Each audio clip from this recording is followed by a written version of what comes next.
Hello and welcome to Let's Start Cooking. I'm Wayne, and this is a channel that's all about food.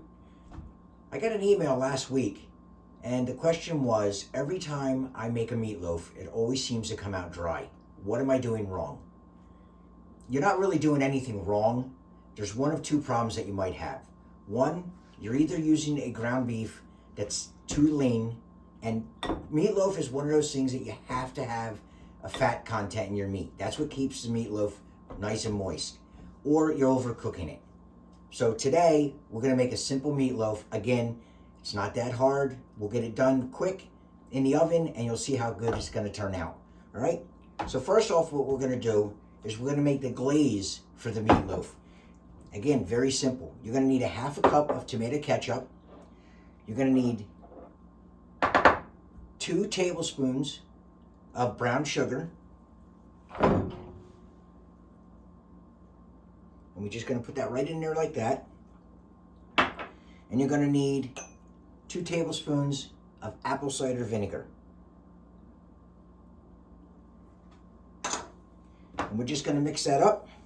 And this is going to make the glaze that we're going to put on top of the meatloaf.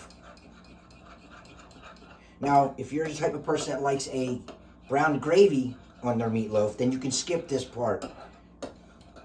And you can just make yourself a brown gravy and we can put that on the top of the meatloaf. But all you're going to do is mix this up and you're going to set this aside.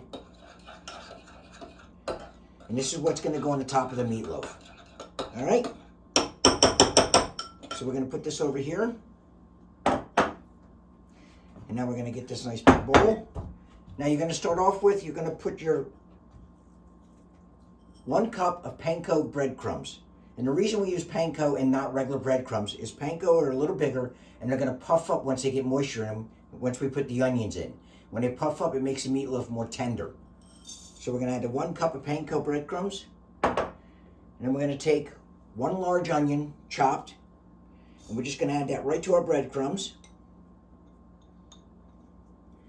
And we just want to mix this up a little bit because you want that water in those onions to get into these Panko breadcrumbs. And that way they're going to moisten the breadcrumbs up and they're going to start to puff up and become soft. And once we do that, it's basically we're just going to dump everything in together. And we're going to go with, we have 2 crushed beef bouillon cubes. You can use these, you can use the bouillon paste. Just don't add bouillon stock, beef stock, because we don't want to add any more moisture to this. And we're not really trying to add a flavor with this. Basically what this is going to do is enhance the flavor that's already in here, in the beef. You're going to take 1 tablespoon of black pepper, 1 tablespoon of thyme, 1 tablespoon of Worcestershire sauce, and 3 cloves of garlic. Now, if you don't have garlic or you don't want to run out and buy garlic just to let it sit around and go bad, you can substitute garlic powder. Garlic powder is the same thing, just dried out garlic, and it's 1/8 of a teaspoon per clove. And then the last thing we're going to do is we're going to add a 1/4 cup of tomato ketchup. And I'll post all the ingredients in the description of the video when we're done. All right. And then we're going to put 2 pounds of ground beef. Now this ground beef that I'm using is an 80/20. Don't go any leaner than that because there won't be enough fat to keep your meatloaf nice and moist once you come out of the oven. And we're just going to mix this up by hand.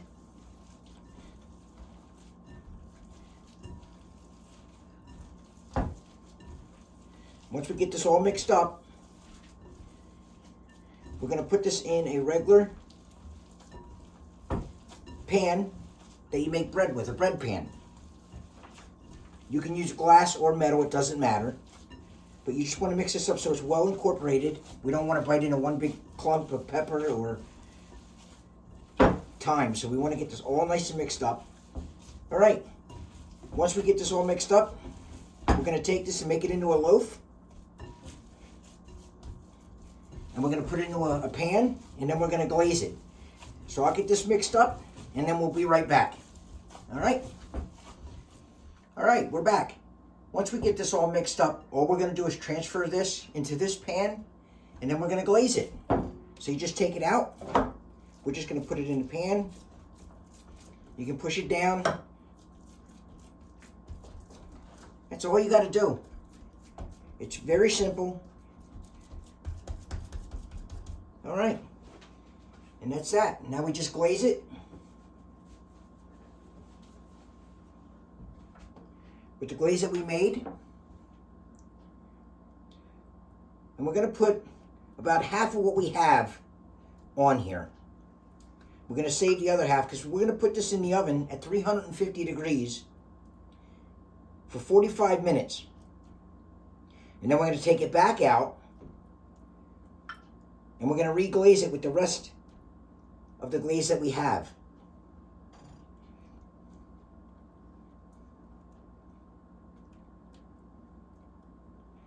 Okay, we have this glazed. Very simple, easy to do. That is it. We'll put this in the oven at 350 degrees for 45 minutes. And when that's done, we'll show you what it looks like and we'll reglaze it. All right, we'll be right back. All right, it's been 45 minutes. We've taken it out of the oven. Now, the way that the meatloaf is, because we used a fat content in the meatloaf, you're going to have to drain some of the excess grease off, which is very easily done. You can either just use a spoon or you can use a turkey baster. You pull the grease off. And all we're going to do now is we're just going to reglaze it and we're going to put it back in the oven for another 30 minutes. So it's real simple. Same glaze. You can use as much of this as you want. Just coat as much as you can. Get down the sides if you can. If not, it's no big deal. This is going to add a nice sweetness to your meatloaf. We're just going to keep glazing this. We'll use most of it. All right. We will get this back in the oven for 30 minutes. And then after that, we're going to let it sit for 10 minutes once we take it out to cool down a little bit and set up. So we'll see you in 30 minutes. For you, 2 seconds. For me, 30 minutes. We are back. It's been 30 minutes. We've taken it out of the oven. We've also let it sit for 10 minutes. Took it out of the pan. And now we're going to slice it. It's still going to be a little soft, so you're going to be careful because it did just come out.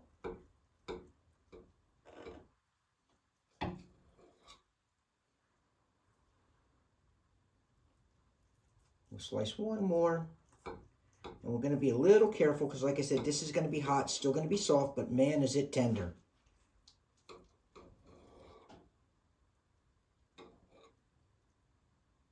Look at that. Let's see if we can get this over on the plate without making a mess.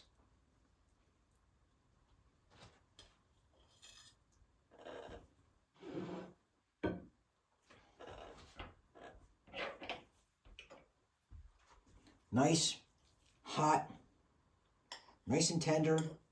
Smells so good. It's not dry. And that bouillon really brings out the beef flavor. Total cook time is about an hour and a half. So give yourself a good 2 hours to make this. But you're going to enjoy it, I guarantee it. Don't forget to like us, subscribe, share it with your friends, and come back next time. And we'll see you then.